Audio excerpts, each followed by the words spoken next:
Assalamualaikum warahmatullahi wabarakatuh. Perkenalkan, nama saya Anjas Amri Saputra dari Fakultas Ekonomi dan Bisnis Prodi Akuntansi. Di sini saya akan mempresentasikan hasil penelitian saya yang berjudul Pengaruh Penerapan Standar Akuntansi Keuangan dan Kompetensi Sumber Daya Manusia Terhadap Kualitas Laporan Keuangan.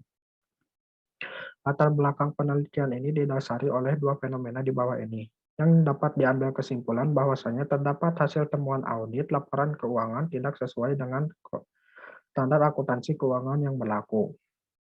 Yang selanjutnya ada kerangka pemikiran dan hipotesis. Untuk kerangka pemikiran terdiri dari 3 variabel. Yang pertama, penerapan standar akuntansi keuangan. Standar akuntansi keuangan sendiri adalah kerangka atau prosedur dalam menyusun laporan keuangan agar terjadi keselarasan. Kompetensi sumber daya manusia sendiri adalah kemampuan seseorang yang berhubungan dengan prestasi kerja ataupun efektivitas kerja. Dan kualitas laporan keuangan sendiri, kualitas sendiri adalah ukuran relatif dari kebaikan, dan laporan keuangan adalah informasi keuangan suatu perusahaan dalam jangka waktu tertentu. Biasanya suatu periode, dan informasi tersebut dipakai sebagai dasar pengambilan keputusan.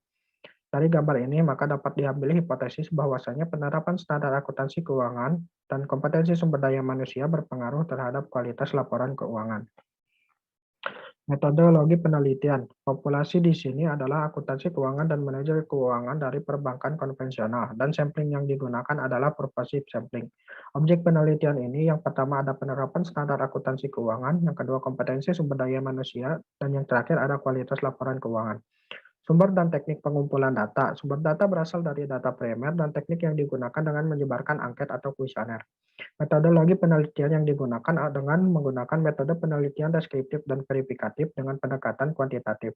Dan pengujian yang digunakan adalah pengujian instrumen yang terdiri dari uji validitas dan uji reliabilitas, pengujian asumsi klasik yang terdiri dari uji normalitas, uji multikolinearitas, dan uji heteroskedastisitas, pengujian hipotesis yang terdiri dari pengujian regresi linear berganda, uji simultan F, uji parsial T, koefisien determinasi simultan, dan koefisien determinasi parsial. Langsung saja masuk kepada hasil penelitian. Di sini terdiri dari sebanyak 33 responden dan mendapatkan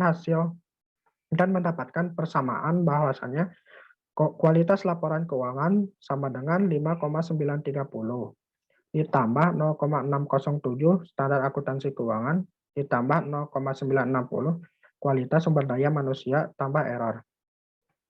Artinya bahwasanya jika nilai konstan sebesar 5,930 menyatakan bahwa jika variabel bebas dianggap konstan atau 0, maka tingkat kualitas laporan keuangan menurun sebesar 5,930.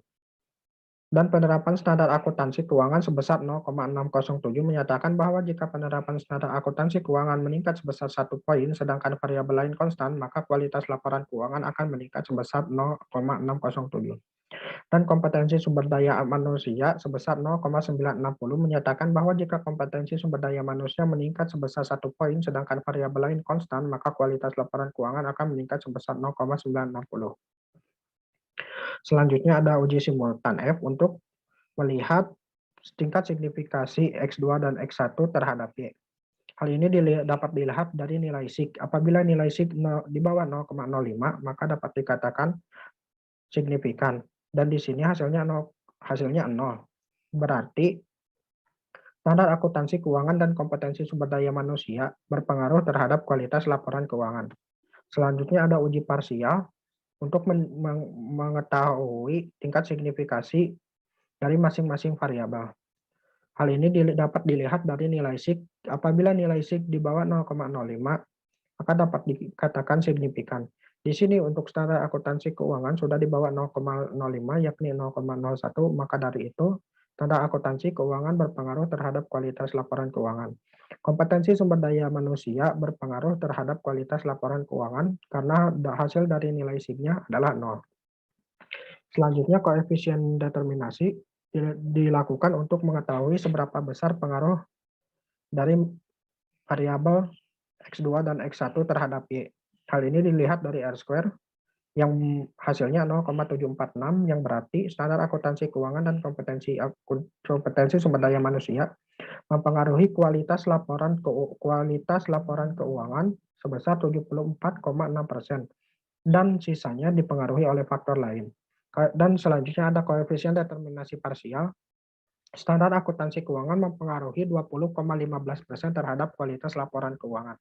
Dan kompetensi sumber daya manusia mempengaruhi sebesar 54,38% terhadap kualitas laporan keuangan. Kesimpulan yang dapat diambil adalah penerapan standar akuntansi keuangan berpengaruh positif dan signifikan terhadap kualitas laporan keuangan. Artinya bahwa semakin sesuai laporan keuangan dengan standar akuntansi keuangan, maka semakin berkualitas pula laporan keuangan. Kompetensi sumber daya manusia berpengaruh positif dan signifikan terhadap kualitas laporan keuangan. Artinya semakin tinggi pengetahuan dan skill dan penyusunan laporan keuangan, maka semakin berkualitas pula laporan keuangan yang dihasilkan. Sekian presentasi dari saya. Mohon maaf apabila terdapat banyak kesalahan. Wassalamualaikum warahmatullahi wabarakatuh.